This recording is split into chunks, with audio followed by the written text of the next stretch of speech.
यदा यदा हि धर्मस्य ग्लानिर्भवति भारत अभ्युत्थानं धर्मस्य तदात्मानं सृजाम्यहम् परित्राणाय साधूनां विनाशाय च दुष्कृतां धर्म संस्थापनार्थाय संभवामि युगे युगे.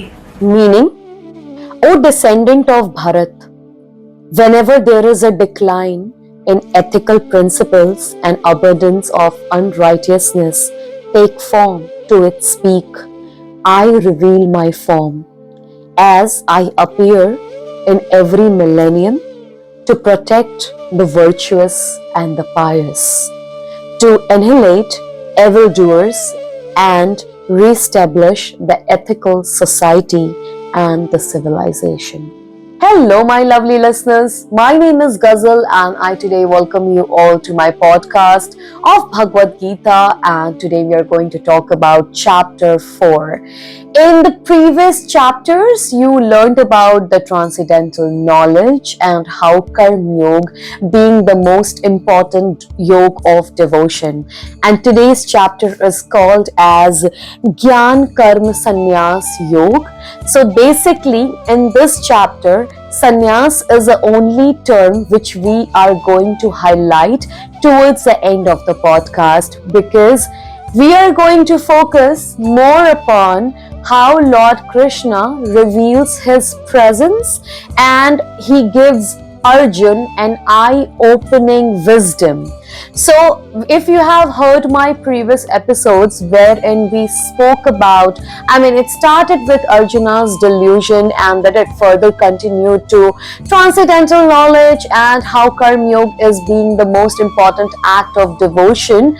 And now today we are going to talk about an alignment of all these yogas. Okay, so first Arjun has realized that how important soul is, and realizing the soul, not a body, will make an immense difference in our thinking. So, and then he further continued to understand that realization of soul will only be useful if it is being put into Karm Yoga. Karm Yoga, he understood the fact that it is important to detach yourself from any sort of consequence and results of the fruits of that action. Instead, we should be focusing on the intention. And today we are going to align all these forces and create an impactful wisdom thought. Okay, so this particular chapter starts with, I'm sure in the beginning of the podcast you heard Yada Yada Hi Dharmasya, and now we are going to elaborate over it and how Lord Krishna revealed the divinity of his presence and even the virtue of his birth. So the chapter starts with a great science of knowledge which Lord Krishna is imparting to Arjun. So Arjun raised a very valid point, that why would you be imparting this particular knowledge to me? What has made that difference in my existence that I have become capable to attain this Param Gyan? Okay. Now Lord Krishna says with a smiling face, so just imagine the entire scenario. He says, Arjun, the science of knowledge which is being imparted to you through me is not the first time it is being imparted. It has happened before, it is happening now, and it will continue to happen in the further millennium which would come. To which Arjun becomes little astonished, as Lord Krishna further goes ahead and says, it was firstly imparted to Manu in my Matsya avatar, then further to Ikshvaku and to Vivswan. Now these names which I have mentioned are relevant in yugs which was before Dwapar Yuga. Okay, so now Arjun is questioned that how is it possible that you have imparted this knowledge before, because your birth is quite recent in Dwapar, and it's impossible that you have met these people he is highly confused. He doesn't know how this statement makes sense. To which Lord Krishna says, you are talking about my physical presence as Krishna, but I am talking about my soul existence. So basically, Lord Krishna is trying to tell in here that focus on the soul, not on the physical body, as our form may change from yug to yug, from janm to janm. But this knowledge of Gita has been imparted before. Then he also highlights the concept of Nar and Narayan. He also gave reference of Treta Yuga, Sat Yuga, wherein he has taken several forms and shared his wisdom of knowledge to his devotees. And Lord Krishna further says to Arjun, the person who is able to understand the divinity and the truth behind my birth in each of my physical form is the one who is being freed from all the karmic actions. Basically, stating this means the one who realizes the Supreme as a supreme or as a divine, not as a physical form, has all the right to find moksha.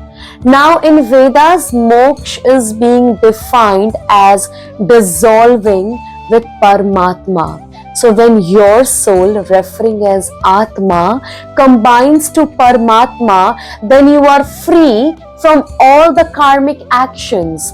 And once you are free from the cycle of karmic actions, you are not being reincarnated because your karma is not falling back on you. Now Arjun further asked to Lord Krishna that how would a person know that this person has been realized by God and is free of karmic reactions, which raises a valid point. We often think this is good and this is bad, but how do we define goodness and badness? Probably what is good for me could be a bad existence in someone else's eye, and vice versa.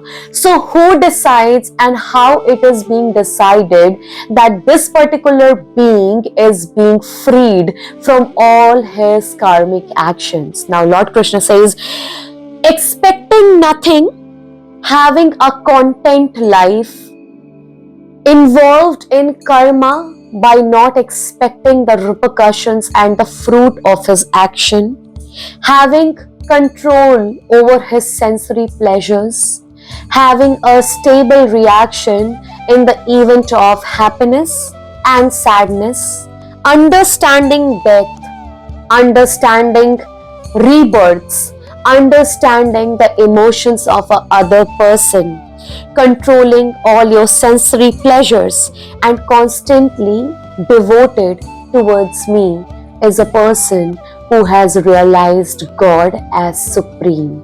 Therefore, all the actions which is being performed by this particular individual is already blessed by God, as this person has surrendered all his faith into the divine. Thus, the person who becomes so stable over all his emotions is the one who is being freed from his karmic reactions. I have to repeat the shlok one more time. Yada yada hi dharmasya glanir bhavati bharata abhutthanam dharmasya tadatmanam shrajamyaham paritranaya sadhunam vinashaya cha dushkritam dharma sansthapanarthaya sambhavami yuge yuge. Every time the unethical principles rises in the society, the corruption goes on the peak and the unethical behavior in the civilization has risen high, because I am a preserver and I am an establisher of all the principles in the living society, I have taken forms before and I will continue to take forms every millennium whenever I will be needed to protect the devotees, the virtuous, the loyal and the truthfulness and re-establish dharma. When we use the word dharma, it does not include the religious principle. It includes the faith and the surrenderance towards the Supreme. Basically, Lord Vishnu, as we know that Lord Krishna is an 8th avatar of Lord Vishnu and he was born with an high divinity quality of Paramatma. That's how Lord Krishna has been realized as an 8th avatar.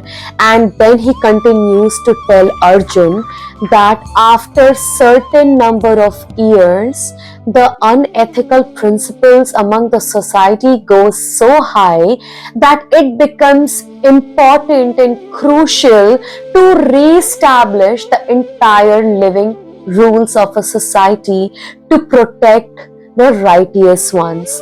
Therefore, the conversation which I am having with you right now has happened before and it will happen in the coming yuga.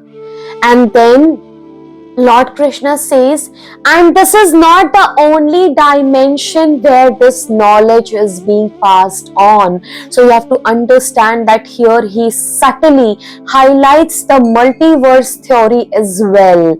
Like I often say and I often think about it, like right now, maybe we are living in Kali Yuga. But there is a possibility that in other dimensions there would be Kali Yuga which is already being accomplished and Kalki avatar has already taken a form. There would be a dimension where Mahabharata is currently happening, or there would be a dimension where Treta Yuga is running currently. Therefore, Arjun, do not think that this particular knowledge is only being passed on to you for once and ever, because the person who thinks that is not considered intelligent, because you need to understand that souls like you are existing everywhere and I have chosen you to impart this knowledge because a teacher knows who is a right student for understanding the intention of his teaching principles. Therefore, Arjun, you have all the capabilities to understand this particular concept in a right manner and history would remember you for the same. Now, after revealing and opening the eyes of wisdom for Arjun, Lord Krishna talks about Sanyaas. When we hear the word Sanyaas, we often have an understanding it in a way like celibacy or taking an exile to the forest or going to the mountains and performing certain penance. But Lord Krishna mentions a very clear-cut definition of sannyas. Now, sannyas, he defines, Arjun, when I use the word sannyas, I do not want you to abandon all your living life cycle and just abandon everything to the wrong people and move towards Himalayas. Instead, for me, sannyasi is the one who lives in this material world, performs all his duties with a detachment of intention behind it and ensure he is expecting nothing at heart. And he is a right sannyasi for me. And he quotes an example from this battle and he says, what do you think, Arjun? This battle is taking place because of whom? And then he quotes 3 names.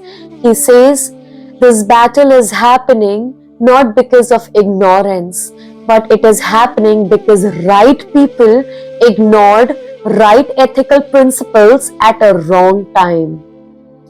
He states, if Mahamahim Bhishma would have taken a stand and would have broken the oath of celibacy, today Yudhishthir would have already been a king of particular Kurukshetra, I beg your pardon, Hastinapur, and he would be ruling with all the freedom and liberty. If Guru Drona and Mahamahim Bhishma would have stood up in that sabha and would have protected Draupadi as she was a daughter-in-law of Hastinapur and would have stopped this unethical principle which had occurred in the past, would have not led to this battle. And then he quotes Karn, Suryaputra Karn, and he says that if Karn would have chosen a right side and if he would have been a great friend to Duryodhan by telling him what is ethical and unethical, today this battle wouldn't have happened. Having said that, Lord Krishna emphasizes about this material world and living in this material world but being sannyasi at heart is the most important aspect. Live your life, fulfill all your duties, but be detached from all the sensory pleasures which exist on this planet will make you a greatest of all. He emphasizes sannyas is nothing else but a sacrifice of everything or every action which you undertake. For an example, like fasting is an act of sacrifice. He says, I do not want people to sacrifice for food because that will not actually kill the pleasure which you get out of a taste. Therefore, understand the concept of sacrifice. I don't want people to sacrifice food. Instead, I want people to sacrifice the taste pleasure which they gain out of food, because human life is not possible without food, but human life is possible for not having that temptation for falling for food. And then he also highlights the concept of regular habits which we incur in day-to-day life. He doesn't want us to become a sannyasi by sacrificing on sleep, food, and whatsoever. What he means, the pleasure, the temptation which you get obliged upon should be considered to be sacrificed. If you understand the statement on a very deep level, what has to be sacrificed is your intention, not the action. Therefore, understanding Lord Krishna's concept is very important for this Kali Yuga as well. We often get addicted to our own habits, not because the habits are right or wrong, but because the pleasure which we are gaining temporarily out of that particular action. If we start to recognize our patterns on day-to-day life, we will understand how much we are lacking and how much awareness is being needed. In the upcoming chapter, Lord Krishna is going to emphasize upon an act of liberation and how you can liberate your soul in your physical form to have a great life and a life cycle even if you are present in this physical body. I know this chapter, I was too enthusiastic to share it with you because I want you all to listen to this chapter not just once, twice, because each statement has a very deep meaning to it and has a subconsciousness involved in it. So, if you want to understand this chapter in a better way, listen to it one more time, and I will be back again by explaining you Sannyas Yoga, an act of liberation, in the further next chapter. All this while, I hope you did enjoy this particular episode of the podcast as I try to draw a bridge from Dwapar to Kali Yuga by recognizing our own inner Arjun. And if you did like it, don't forget to the ones you think they need it the most. The more you will share, the more healing you're spreading across the planet. So kindly do the needful. Don't forget to like, comment, share, and subscribe. Lots of love to you all. I'm signing off in the name of Lord Krishna. Hare Krishna.